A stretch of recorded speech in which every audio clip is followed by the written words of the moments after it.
Hello there and a very warm welcome to this week's official EFL podcast. Leeds Welsh wing wizard Dan James is our very special guest. We've been playing good football, but there's so many games to go, and there's great teams around us, and they're not losing at the minute, so we've just got to keep going. Gary Weaver, he of Sky Sports commentary fame, is back as our co-host, and the Duke, Birmingham's Lucas Djukovic, takes on the 72 in 72. Don't forget to press the follow button on Apple or Spotify or wherever you get your podcast from so that you never miss a single episode. Or if you prefer, you can watch the show on YouTube every week and see us in all of our splendour. And if you're watching right now, apologies for this bland background. I'm in New Year redecoration mode. Right, let's get going. It's the official EFL podcast. So let's get cracking. This week, Gary Weaver is back for the first time in 2024. Gary, how are we, mate? I'm all right, Pruss. I made it out of Anfield in the end. Last time I saw you, wasn't it? I was locked in there. I'm all right, mate. I'm okay? very, very well. The reason I'm very, very well, you're here, of course, but we've got a very special guest. He's part of a fearsome attacking collective at Leeds United, which has been a joy to watch. It's Welsh international Dan James. Dan, how are you? I'm very well, thank you. Wonderful to have you here on the podcast. Gary Weaver, say hello to Dan James because you're working on his game on Sunday, aren't you? I am, Dan. I'll be commentating on Sunday. I'll put a word with Andy Hinchcliffe a word in for you for player of the match, mate. So we'll try. That's normally how it works. Please email in if you want to be a player of the match, whatever game's coming up on Sky Sports. Dan, let's get stuck into it. Leeds United currently sat fourth in the Championship. It's been a pleasure to watch, as I said, so far. A lot of expectation on a team that's bounced out of the Premier League, but it looks like you're playing in a team that you're thoroughly enjoying with players that you really do get on with and you get each other's games. Would I be right in saying that? Yeah, definitely. I think we've got a good mould here. We've been playing great attacking football, football that the fans want to see, and I think we've obviously, we had a little bit of a blip start of the season. We come into our own, and I think around Christmas we had two away losses on the bounce, and obviously it's disappointing. Two games in three days that you've lost, and everyone starts to talk a little bit, and it was just we had to go into that new year with a win, and we've won the last two now, and obviously the FA Cup as well. So yeah, like I say, we're confident at the minute. As I said, we've been playing good football, but there's so many games to go, and there's great teams around us, and they're not losing at the minute, so we've just got to keep going. I mean, Dan, that's the scary thing, but also from us in the media looking at what is going on at the top end of the Championship.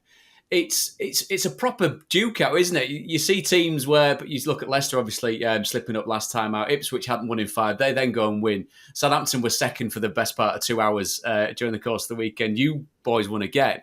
I mean, the level that's being attained by the teams up there is phenomenal to see. Chuck West Brom into that, Coventry City into that as well. I mean, whoever climbs out of this back into the Premier League will have well and truly earned it, wouldn't they, come the end of the season? Yeah, definitely. I think I've seen a picture of the league table last year of Burnley, and I think at the time, we would have been, I'm not sure us or the team of us, would have been top of the league. So it shows, the quality, and you've got the three teams obviously who come down from last year, plus Ipswich, who have been doing unbelievable, and you said the Coventry, West Brom. We can keep going, can't we? Sunderland, Hull City, they're all in there. And I think there's a lot of teams who are playing a lot of football this year, and what fans want to see, and there's some great contests out there, and that's what we want really. I know you'd love to just go into every game and think, it's going to be an easy one, but it's not like that wherever you go. So as I said, there's so many games to go, and I think that at the minute Southampton are on 19 unbeaten run, and they've been excellent.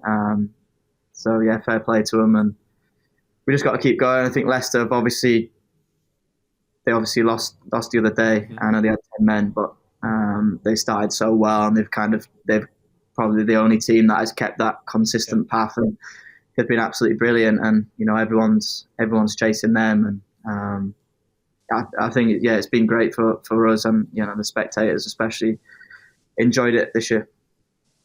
And Dan, as for you and your own game, how do you feel that you've pushed on this season? What improvements have you made? What kind of coaching have you been given this season from Daniel Farker and his coaches to really push on and add that end product to your game? I think it was just, at the start of the season, pre-season, I came in a week later, and he sat me down, and he just he spoke to me that he wants me here, and it's always nice to hear that as a player. I wouldn't say really I've been doing anything different. I always like to work on my game off the pitch, but I think I've just been that little bit more confident, a little bit more selfish, as you say, taking more shots. You look at the top scorers in the league, and they're always the ones that take the most shots. You don't shoot, you don't score. So there was games I was coming in the last 2 or 3 years where I had one shot, and how do you expect to get goals? Where you want to be if you're not taking shots. So that little bit more selfless, not greedy, but taking shots on and not always maybe looking for the pass, but for the shot first and looking for that kind of pass second. And we're in a very attacking side as well. We're always gonna get chances, and we've got to be able to take them, and we've just got to continue to do that. Was that a key thing then, Dan? Being able to be sat with a manager that said, you're part of my plans, I want you to do this. Obviously, he spent time away on loan at Fulham last season. Having been there myself many, many moons ago, you can't underestimate what it feels like to be part of a collective and also be wanted and valued. It seems that Daniel's done exactly that in getting the best performances out of you this year. Yeah, it does. It does really help you as a player and confidence when a manager or even players, other staff put the arm around you and just say that they believe in you, and they know your strengths, and they want to use them to the best to help the team. And I think that obviously really helped at the start of the season, and he's continued to do that. I think the way we play, obviously suits me down to the ground as well. And Dan, what's it like? When obviously we know you're quick, and when your legs are going. That's an understatement, guy. Come understatement, isn't it? You're quick. Rapid. But when your legs are going a million miles an hour, but in your brain you've got to kind of slow down to know what you want to do. How difficult is that? Because obviously I've never had that. Yeah, no, it's super difficult. I think you look at the best players in the world. When they're traveling at speed and they're still able to, go past the player, take a touch, finish. As a player, you really respect that, and I think sometimes it's hard looking from the outside how hard that is. But yeah, it is really tough because things happen in a split moment when you go in that quick.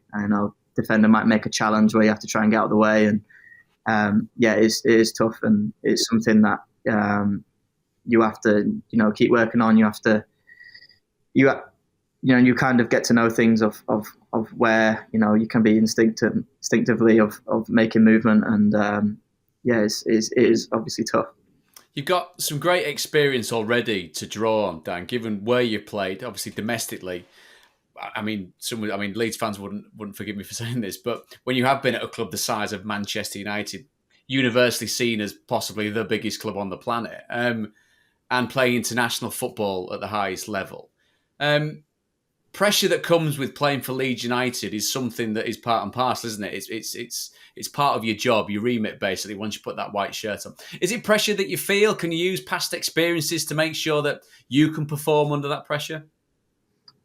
It's obviously a pressure. Everyone obviously wants us, to bounce back this year. There's obviously times where it's going to be tough, and you are under it a little bit. But no, I wouldn't say. I think experience obviously does come with pressure. I think when you're a young lad coming through, like Archie's age, you just play, not playing for fun, but you take that into consideration as much until you get a little bit older, and then obviously experience starts to help you then as you start maybe becoming a little bit more senior, you have a bit more responsibility.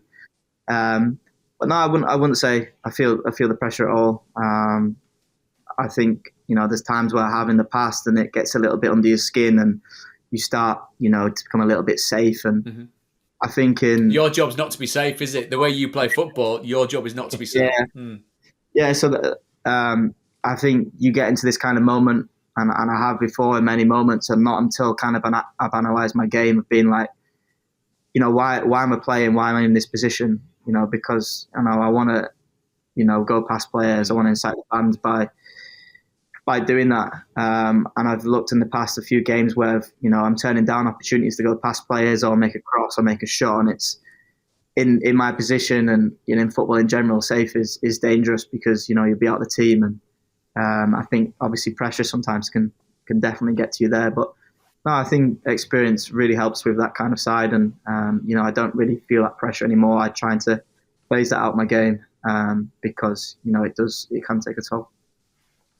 And how important is the tracking back, though, that you do, Dan? Because we see it so often with you getting through that defensive work. Remember Ole Gunnar Solskjaer saying he was amazed one day at Carrington. He saw you race back 60 yards to tackle Martial, and then next thing you're up on the other end of the pitch scoring a goal in training. But that defensive work, we see it all the time from you. How important is that to you as well as the team? Yeah, it's really important. I think the boss always encourages that. I think us as a team, as Leeds United, we need that all over the pitch. It doesn't just help the team; it helps the fans. They love seeing things like that, and I think I've just kind of always loved that kind of side of the game as well. As winning the ball back, is just as enjoyable as me as scoring a goal. So I think it's always nice that to help the team, and I think it obviously helps. I think we've got players all around the pitch, forward players who are selfless, who want to do that, and that unity really helps you going forward. You mentioned Archie Gray there, he's just signed a new contract, of course. I mean, Archie Gray is that young, and I'm that old, that I played football with Archie Gray's dad at Nottingham Forest, which is utterly ridiculous. And there was that wonderful picture that showed him as a mascot stood in front of Sam Byram. Yeah, it's crazy, that was mind-blowing. I mean, you're 26, Dan. Archie's 17. What's it? I mean, just give us a quick insight, because he's obviously settled. There's been challenges. There's been a lot of attention because of the name and Leeds United. They're absolutely synonymous, the Gray name at Leeds United. But he seems to be, from the outside looking in, very level-headed, very mature, a good teammate of yours. Is that safe to say? Yeah, definitely. I think Sam's played here with his dad as well, so he's it's crazy to see. I think obviously I had my first experience of Archie when he was 15, 16 when I first came here, and I thought, what a player when he first come in. Is kind of his movement off the ball kind of remind me of a little bit of how Ramsey was off the ball. Them kind of runs in behind. He was strong.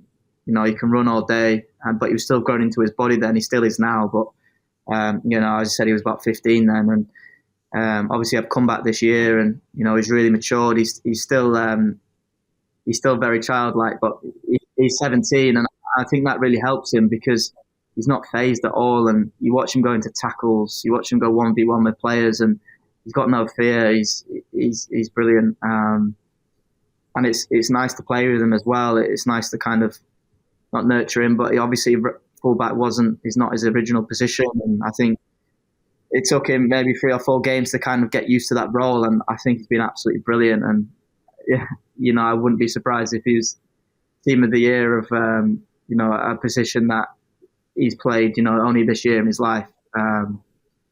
He's been absolutely brilliant. As I said, I've become good friends with him, obviously off the pitch, but we've got a good connection on the pitch now, and we just want each other to excel on the pitch, and we have a lot of conversations, and he's easy to talk to, and he always wants to learn. In terms of another teammate of yours, Patrick Bamford, were you more surprised by the absolute world-class finish against Peterborough or his blonde hairdo? When he turned up with that one, he must have took some stick. Yeah, probably his blonde hairdo, but yeah, I think the first game he had it done. I'm not sure if it was on Sky, but he's obviously had a hat on for the warm-up. Yeah, the gasp of 36,000 people when he took everyone, literally you could hear the whole crowd just gasping. There's some goal, by the way, wasn't there? Which he has obviously got. He's got in his locker, hasn't he? Yeah, it was incredible. Not a lot of people think to shoot from there, and he swiveled, but he's landed and he swiveled at the same time, and still looped over the keeper in the top corner. And that goal of the season so far, definitely, it'd be hard to beat it. Yeah, I mean, I'd go along with that. The game that's coming up, Preston, we mentioned on Sunday, Gary Weaver on commentary. Given the reverse result and the drama that was involved in that, is it fair to say that you feel like you owe Preston North End one? Yeah, I think obviously it was a bit of drama in that game. We obviously thought, we'd come back 1-1, and then, they go down the other end and put it top corner. And it was disappointing. After the red card, we obviously worked hard to get back in the game. I thought we controlled it the last 20, 30 minutes. And, we ended up getting a penalty, scoring, and it would have been great to get a point, with 10 men. And but that's what it was. It was obviously tough, and I wouldn't say we owe them one, but obviously, we're looking forward to the game. It's come around really quickly, so we are looking forward to it. The ideal time to put it right. Gary, have you done all your preparation? Have you gleaned any little tidbits from Dan in this chat? That you're Dan, do you know what? I'll ask you one more question, mate. That's okay. What's the team? Yeah, what's the team? What's the score going to be? No, in terms of when you play against teams that will sit deep, is it how difficult is it to try and break them down when they do sit deep? I think against you. Yeah, I think it's hard for any team when teams sit deep. You just got to be patient with the ball, trust your players on the ball. Keep having the right processes. I think it always becomes difficult when you kind of come out of that. It's not working. And everyone kind of drifts everywhere and the shape goes, and that's when it becomes hard to defend counter-attacks when people are kind of in any position. But the boss always tells us just trust the processes, and it's you've just got to keep wearing teams down, and we're always going to get opportunities, and it might be less than when people are set in, but we've got to be ready to take them. Well, brilliant. That's it. Info gleaned now. You're done with that. Okay, Dan, it's been a pleasure for you to join us, mate. Sorry we interrupted your jerk chicken at the canteen. Will it still be there, or will Georgie Rooter have demolished your plate, or anyone thrown it away? Yeah, he would. Dan, thank you so much, mate. We wish you all the best for the rest of the season. It's been an absolute pleasure talking to you. Weaver, you can take a break. Yes. Now we head over to... We've got a fearsome competition now. You can keep your masterminds, your deal or no deals, and your gladiators. This is the 72 in 72. And for this week, please step forward, Lukas Jukovic. Hi, I'm Lukas Jukovic, and this is the 72 in 72. Accrington, Birmingham City, Blackburn Rovers, Blackpool, Cheltenham, Carlisle, Derby, Gillingham, Huddersfield Town, Ipswich Town, where are we going now? Leeds United, Macclesfield, Mansfield, Notts County, Portsmouth, Reading, Southampton, where are we going now? Let's go back up here. Plymouth. Who do we play at the weekend? Rotherham. Who do we play? Coventry. I'm going all over the place now. Southend, Cambridge. Oh no, Southend aren't EFL, are they? Barnet, are they still in there? No. Struggling. Pressure's a real thing. Swindon, Sheffield Wednesday, QPR.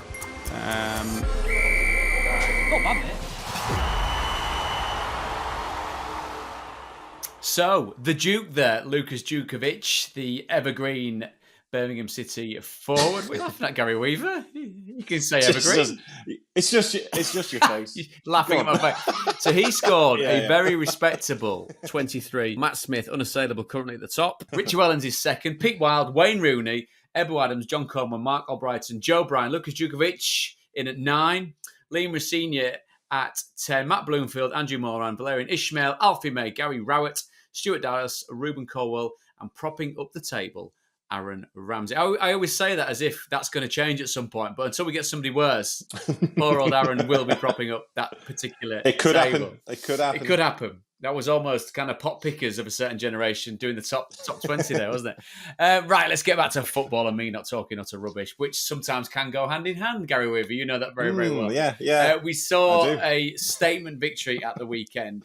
Coventry City against Leicester City. Now, Leicester City we're going to come on to in just a couple of minutes, but come on, let's open the floodgates. Let's talk about them. I know there's a certain strata on Twitter/X that say that we don't talk about them enough. So here we go. Let's shine a light. There's going to be so much pressure on these players to stay, on the manager to stay. Mark Robins, Callum O'Hare. Tell us what you know, Gary Weaver, the wonderful outline. Well, look, in terms of Coventry, I've followed them, commentated on them since League Two. Obviously, won the Johnston Pates promotion, nearly got to the Premier League. Brilliant story under Mark Robins. We've said about a statue being outside there for him.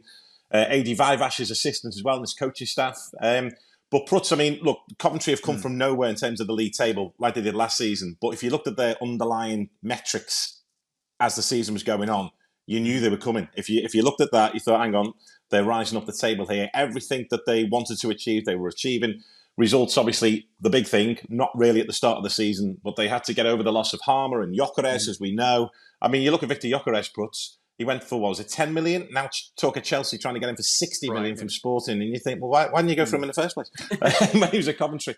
But obviously, they had to do all that, get over that. Callum O'Hare coming back has given the whole place a lift if it needed a lift as well. They obviously need to hold on to him. But what Coventry are doing year after year, we've been saying it for 6-7 years now under Mark Robins. It's phenomenal, and the story continues. And you know, you wonder whether they can do it this year. But to get into the top six from where they started, really, if you think about it, again, is incredible. But Mark Robins doesn't scream and shout, does he? And is maybe that that's the key why to the sometimes the success? spotlight. Then is it that balanced? I mean, we saw at the end the full-time whistle. I'd say it was a smile, but it was just where the side of your mouth just kind of goes up a little bit. So that was a smile thing. I know. It's such. Do you know what, Pruts? They've got such a chemistry, him and AD Vivash. I speak to AD quite a lot, and I've known him since the Chelsea under-21 days when he was a coach there, and he brought through some brilliant talent. They were teammates at Walsall, I think it was. But AD is, he does a lot of the coaching. Mark is hands-on when he needs to be. But the chemistry they have with the other staff as well, it's brilliant. I can only imagine it's a really, really good place to work. And as you say, and as we said about Mark Robins, he doesn't shout from the rooftops. He's not bothered about fame. He's not bothered about getting the adulation. He just wants to get his team up to the Premier League. And if they do that, I mean, you could pit it alongside Luton in terms of achievements, just because of everything they've been through as well. Another man that we would put in that kind of low-key bracket is Kieran McKenna. Now, they needed to get back to winning ways because of these standards that they're set. I mean, this is kind of relative, isn't it? Again, if you'd have given Ipswich Town second spot for the majority of the season, they'd have taken it before the ball was kicked. But for a couple of hours at the weekend, they dropped out of the top two for the first time since September, and they had to come from a goal behind to do it against Sunderland. How much does that set them up for their next game, which is a humdinger at Leicester City? Well, I was there on Saturday. We did the game on Saturday. At the end, I saw Kieran McKenna, correct me if I'm wrong, celebrate like I've not seen him celebrate before. Now, they were, if you think about it, Pruts, the last time Ipswich won a league game was mid-December when they beat Watford. They were 12 points ahead of Southampton that day. So Southampton have obviously kept on going, closed the gap. That was a big question asked of them on Saturday, even psychologically, that for the first time since, I think it was 23rd of September, you're out the top two. Ipswich answered, didn't they? They fell behind in that game as well when Jack Clark scored for Sunderland. But he's another one. He doesn't panic. I spoke to someone at the club. He's very close to him, his analyst, ahead of that game. And he said all the metrics we're hitting, again, the underlying stats, we're still hitting them. So the same targets were being hit game after game, yet they weren't winning. The only problem or game where they were a bit concerned was the Queen's Park Rangers performance. But even though they were drawing games, obviously there was the loss too against West Brom, they weren't really panicking because Kieran McKenna doesn't do panic. And if you think about it, Cameron Burgess is away. Sam Morsey's been suspended. George Hurst, long term now, so they're looking for a striker. Sam Gallagher, I know they've been knocking on Blackburn's door for Sam Gallagher. And Leif Davis was out for a bit as well. So they're key players that they were missing. They've got through it by the looks of it. Now comes this huge game against Leicester. Good time to play Leicester. But as you say, if potentially, yeah. I mean, albeit they're on the back of a defeat, aren't they? And I know they're obviously, not at full power because of the players at AFCON and suspension and injuries too. Potentially, I just think Ipswich will go there and just play their game, play their way, as will Leicester. I did the first game at Portman Road. Ipswich definitely deserved a point that night. It was Boxing Night, wasn't it? If I remember rightly. But no, it should be a cracker. Should be a cracker, and it's one of several live games across the weekend. It begins on Friday, Sunderland against Hull City. Now, a point for Sunderland takes them into the top 6. Yeah. Michael Beale has been there for a handful of games. But, I mean, can you tell me what's going on? You've spoken to Michael. He understands the size of the job. Are they? Yeah. There seems to be a little bit of discontent with the Black Cats fans. Look, I think the problem is, Prutz, the way Tony Mowbray left. You know, we spoke about it on the podcast before. It wasn't to do with performances, wasn't to do with results. Tony just felt he needed a bit more experience, but Sunderland are dead set on doing it this way. You know, I spoke to Michael Beale last week before the game against Ipswich, and he said this way is a hugely challenging way to try and get to the Premier League. But he's prepared to embrace the challenge. That's why he's taken the job. He just wants to coach. Prutz, after what happened at Rangers, you know, he said to me, look, the Queen's Park Rangers Wolves situation, when he turned Wolves down, did the interview at Queen's Park Rangers, a club interview where he said about loyalty. Next thing, Glasgow Rangers come calling. Now, he did turn them down when Steven Gerrard left, but he felt he couldn't turn them down again. His family situation, they were moving back to Glasgow anyway before he got the Rangers job. So, you know, he took a lot of stick over taking the Rangers job. And of course, his time there, you know, some of the people that brought him in left. The transfer department left, a lot of them. So his job changed a bit. He felt he should have been given more time because of the amount of players that moved in and moved out in the summer. And so I just said to him, look, do you think you've got a point to prove? He straight away said 100%. And what he's going to do at Sunderland is the structure is there for him just to coach. And that's what he wants to do. That's his strength. He just wants to get his head down. He wants to coach. He hasn't brought anyone with him, just in terms of staff. He's known Mike Dodds for quite some time. He recommended Mike Dodds to Liverpool, actually, when he was working at Liverpool not so long ago. But yeah, he just wants to coach. He gets the enormity of the club. This is a big challenge, Brooks, isn't it? Trying to get to the Premier League with young players and knowing those young players, if they do well, will leave the club. It's a difficult way of doing it, but that's the way Sunderland want to go to be sustainable. Fascinating weekend as well, because that game's on Friday. We've got Swansea against Southampton at lunchtime on Saturday. Russell Martin, of course, going back to a place he knows very well with a team that's unbeaten in 19 and really chasing down second spot. Leeds against Preston on Sunday. Given the drama back at Deepdale, I think Leeds United may owe the one. Even though Dan James earlier on in the podcast dialed that down a little bit. You tried to suggest that, didn't you? You did your best there, bro. The straightest bat, so fair play, well done to you, Dan. And then, of course, Monday night, you've got Leicester against Ipswich. Again, where Ipswich could go into it not being in the top two once again. The pressure swings back on to them. Right, that's the Championship. We're going to dip into Sky Bet League One now. And just at the top of discussing this, we've really got to pay tribute to Ian Purslow, the Bolton Wanderers fan, who sadly passed away in the game against Cheltenham. The game obviously was abandoned, and quite rightly so. Wonderful tributes coming out about Ian and what type of person he was, a lifelong Bolton Wanderers fan. I think the club have covered themselves in glory as well, dealing with it in a very classy and respectful way. Just our sincere condolences and thoughts and best wishes with Ian's family and friends and everyone connected with them. It seems slightly early to talk about the frivolity of football off the back of that, but it really does give us a sense of perspective. We're going to come on to Reading. But he was a football man. He was a football man, but he loved his football. We'll come on to Reading in just a moment because things are not remotely running smoothly there. But let's just touch at the top end of the table and Peterborough. Peterborough in this chat with regards to winning the division, getting promoted out the division. It's a real sweet spot, isn't it, for Darren Ferguson and this particular football club? They know how to do it, and they seem now to be moving through the gears, Gary, to be in the position to do it once again. Well, Darren says this could be the best team he's had at Peterborough. After that night at Sheffield Wednesday in May, he was on the phone to Darren McAntony. They're both on the phone to each other straight away and saying, right, so Darren made the call and just said, right, we need to go young. The players likes of Jack Taylor, Johnson Clark-Harris, we can now move on from them. Ronnie Edwards was due to go in the summer potentially as well at West Ham, matched evaluation. But he said, we're going to go young because he said he needed the motivation as well to build a new team. They're ahead of where he thought they'd be. I mean, some of the football they play, I saw them at Derby County on New Year's Day in the flesh. Brilliant. Great game. The football they play is fantastic. That front four of Poku, Randall, Mason Clark, and then Ricky J. Jones up front, they're thrilling to watch when they're at full tilt, which is why they kind of moved away from Johnson Clark-Harris, if you like, as a regular starter, which again is a big call. But something that Peterborough do, they re-energise, they rejuvenate. It's amazing how they do it. And Darren McAntony will always get the money in for the players that he wants to sell. Yeah, so Ronnie Edwards, as I say, his beloved West Ham came in with about 3 bids in the summer, but Darragh was like, look, the money's not right yet. Come back in January if you need to, and we're expecting him to go in January. But Peterborough just move on, and from what happened in May, Peterborough fans are fed up about us talking about it. But it is important because I've never seen a team so on the floor, and rightly so after what happened. To be where they are now is fantastic. We had Darren Ferguson straight on the phone to Darragh after that game. I'm staying. I want to build a new team. Here's how we do it. Well, it's going to be a fascinating battle, isn't it? You see Portsmouth, their result against Leyton Orient, well beaten at the weekend, which then leaves Peterborough a game in hand behind them, 1 point behind them. Got to mention Derby County and the form that they're in.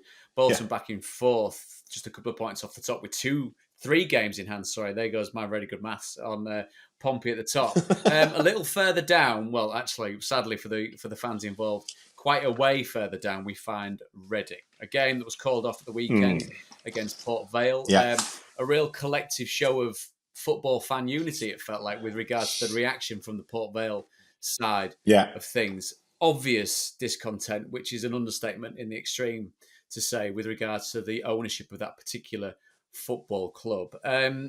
What's the latest? What can you see? Are there any kind of shafts of light for Royals fans to look toward? Well, first of all, I think the course of action they took on Saturday, I mean, that is pretty much the nuclear option, isn't it? That is almost the last thing you can possibly do to try and get on and get a game abandoned.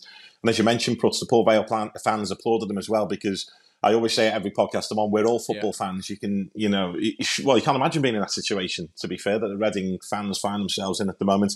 The situation is this: the EFL have obviously said this week to the owner, either fund this club adequately or sell up. So I think what happened on Saturday with the protest and the abandonment of the game, it was covered all over the world, Prutz. So the Reading fans who maybe felt they weren't being heard in the media and their club was in demise, this has now happened. So Da Young, the owner, who took over in 2017, he says he's instructed lawyers to sell the club. Nigel Howe, who is the former chief executive, who I've spoken to many times in the past, he's involved in terms of with the lawyers to try and get the sale of the club done. He's got Reading in his heart, Nigel Howe. I've spoken to him many times. This has been coming for a long time, Prutz. When Veljko Paunovic was in charge, if Reading didn't go up that particular season, this was going to come. But hopefully there is some movement now, because Reading need to stay alive. They have to keep that club going. So the EFL have been strong in their statement to the owner, and it looks like something should be moving, because there are apparently interested parties, and you'd like to think there will be interested parties. That's the thing, though. That's the thing, isn't it? If you're told to sell a club, or you've got to sell a club, you've got to have a buyer. It's like selling a house, isn't it? I mean, it can be worth X amount, but if no one's prepared to pay that for it, it's meaningless. I know. But you just hope for Reading that this gets done now, because surely enough's enough. It's been very long, very convoluted, and there's some real detail to dial down in. Unfortunately, right here and now, we don't have the minutes available to get into that, because that is a podcast in itself, isn't it? Got to mention in dispatches Cheltenham Town and the form that they find themselves in. When Darrell Clark took over, they were miles off it. Gone. That long, barren spell in front of goal. They now find themselves just 3 points away from safety. Exeter just outside of the relegation places. They're just behind Reading on goal difference. I mean, as jobs go, as transformations go, that's across the EFL. There can't be many better. In terms of what Tarrell's done, do you know what, Prutz? It's not surprising, though, is it? As soon as he went in, because of his past, what he's done at Bristol Rovers, Port Vale. I said at the time, it's sad the way it ended at Port Vale, really, between he and Vale. As soon as he went in, because I thought they were gone, because we were talking week after week about them not scoring goals, right? You've got to score a goal first before you even go near winning the game. I thought they were gone, but then suddenly Darrell goes in and you think, actually, if anyone can lift and galvanise a squad, definitely him. Also, Adam Murray's gone in there as well. Adam, who was alongside Valérien Ismail at Barnsley and West Brom and Besiktas, so he's in there with them as well. Unbelievable what they've done to put them within touching distance. And those ahead of them will be looking over the shoulder now thinking, hang on, we thought they'd gone. The discomfort that feels from teams doing well around when you're down there is palpable. And I've been there, mate. It's awful. We're going to dip. I imagine you have. And we always ended up on the wrong side of it. League Two now. Your top is Stockport County, Wrexham behind them, Mansfield, Barrow Crew, Notts County, and MK Dons. Again, a brief mention with Wrexham given the fact that a goal was scored at the weekend, a Stephen Fletcher goal with a James McLean ball into the box. Just a reference of just who they've got at their disposal, which is amazing, really. Quick touch on Notts County Grimsby or Grimsby Notts County 5-5. Ever worked on a game like that? I'd say it's one of those games where you hope there's a scoreboard, don't you? Are you feverishly writing down who scored what when? Because you've got to round it up, haven't you? I don't tend to do when. I should do really, but I write down the score on the score. I remember once doing it was in Premier League years ago, Bolton Everton, and I think Louis Sarr scored for Everton. And I went 2-1, 3-1. I lost count, and that wasn't that many goals. But you hope there's a scoreboard. I mean, if you're doing a live game, obviously we got the corner box score, haven't we? Which does help a lot. But if not, you hope there's a scoreboard just in case you forget what the score is. It's fascinating, and knowing what a keen note taker you actually are. I can just picture you doing that. I mean, when an equaliser as well comes in the very last minute in the form of Harry Wood, who's on loan, of course, from Hull City, and the absolute scenes that go with it. We've talked. I mean, we've kind of lent on things not going well for clubs in a couple of chats so far on the podcast. Troy Deeney, I spoke to Juliet Farrington about this week after his post-match remarks off the back of a result that he didn't quite understand. It was that one was a draw. Another week, another set of remarks, another set of post-match comments, which in the media, sometimes we get the straight bat, sometimes you get managers not really saying it, using a lot of words, shall we say, but not really telling us anything. You can't level that at Troy, can you? I mean, particularly the way that he talks about Fantaki Darbo, and he's since rode back from it. We've got to mention that, of course, that he's kind of said, I've gone over the top with regards to statements about the club, the players and individuals. Is this a rookie manager showing us what it's like under the spotlight? Is this a man that needs to evolve pretty quickly? Because we've both worked with him, we've covered his games, he's been wonderful company. Yeah. I find it difficult sometimes, Spruts, because as a football fan, obviously you can go too far. And Troy was on one of our shows, wasn't he, the next day saying, apologise for that. I might have gone over the top. So, obviously don't go over the top. However, I think you should speak honestly. I mean, one of the people I used to dread interviewing, if I can say this on here, just because if his team lost, it was difficult to get something out of him, was David Moyes, right? And it was like, it was great to talk to off mic, but then if his team lost, he felt how I would feel as a fan. He didn't really want to talk. He was annoyed, you know what I mean? And Troy, as a player, will come out and as a person and speak honestly. And okay, maybe, I've heard coaches say this quite a lot, criticise the action, not the player. So criticise, the action of maybe, I don't know what's gone wrong there, but not the actual player, if you like, the character and stuff. I think Troy, he'd probably become a little bit more guarded, but, I just think in general, if a manager wants to come out and speak honestly, obviously there's certain parameters you've got to stay within, then why not? Because don't forget, Pruts, what I would say to you, Pruts, is when we're in there doing those post-match interviews, I don't do that many anymore, but I've done loads, right? It's a very difficult arena to be in with a losing manager. Are you already on the back very foot difficult then? Because you've got to, that first question's you can be, all depends who it is. Good, hasn't it? Yeah. Yeah. Well, I think you'll find a lot of the time, the first question will be, what was your verdict on that? What did you make of that? That's because you're trying to gauge the mood of the manager and whether they are seeing what you're seeing or what you've seen, what kind of mood they're in. I remember in Alan Pardew once, what went wrong there? And as the words came out, I thought, why did he say that? But he was all right with me. To be fair, he went, oh, right, okay, well, this went wrong. But so you want honesty from your manager, but obviously, he doesn't want to criticise the players too much publicly. And as I said before, that coach's quote that I've seen or been told many times, criticise the action, not the player. But Troy's always spoken from the heart. And I hope he continues to, but obviously if he feels he's overstepped the mark, then, he's obviously got to rein back in. Just to round it off with our theme of managers in League Two, 1 out the door, 2 incoming. Michael Flynn at Swindon has moved on. We've got Sutton United appointing Steve Morrison and the Cowleys in at Colchester. Let's do that in order. Swindon, what's your thoughts with Michael moving on? Tricky one. Start of the season was good, wasn't it? They didn't get beat till October. They had Jake Young scoring goals on loan from Bradford. That was spoken about heavily at Bradford. Then he went back.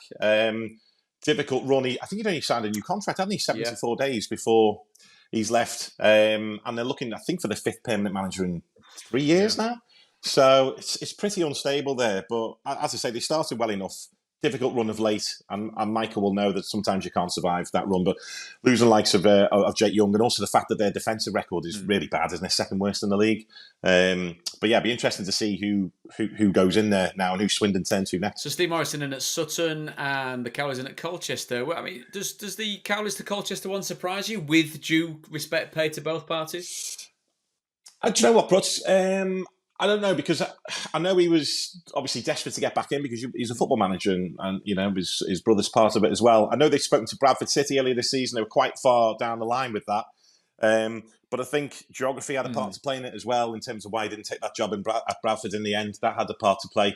He lives on the south coast. I know Colchester's still a fair way on the south coast as well, because you know that, don't you? You've been there, but.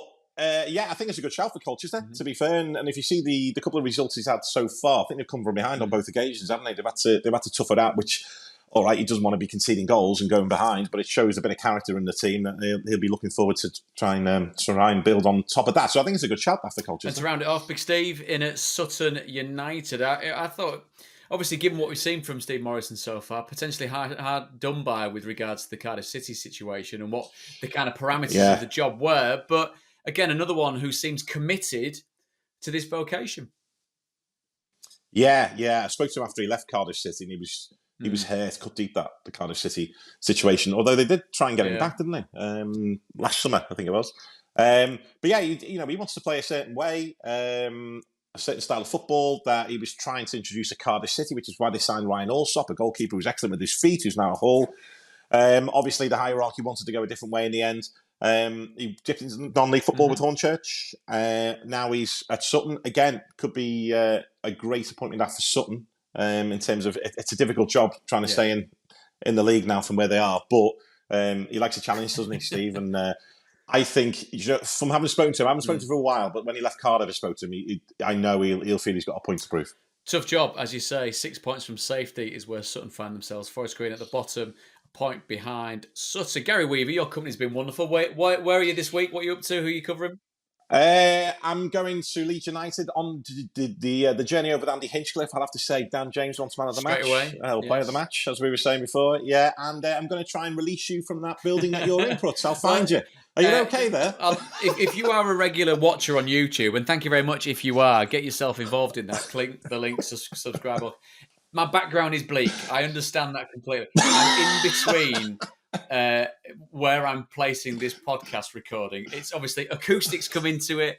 The background comes into it. It's so bland. You've changed. You used to be a player. Let's be honest. This is like the original Zoom calls from March 2020, when we're all looking around going, "What do you do with the background?" And then all the footballers got. Where do we place all our the footballers screen? got exactly the same background, didn't they? Decorated by exactly the same people, all in those different shades of grey. Get some shirts out. I'll get some shirts out purely for you, my friend. But as ever, Gary Weaver, you've been a pleasure.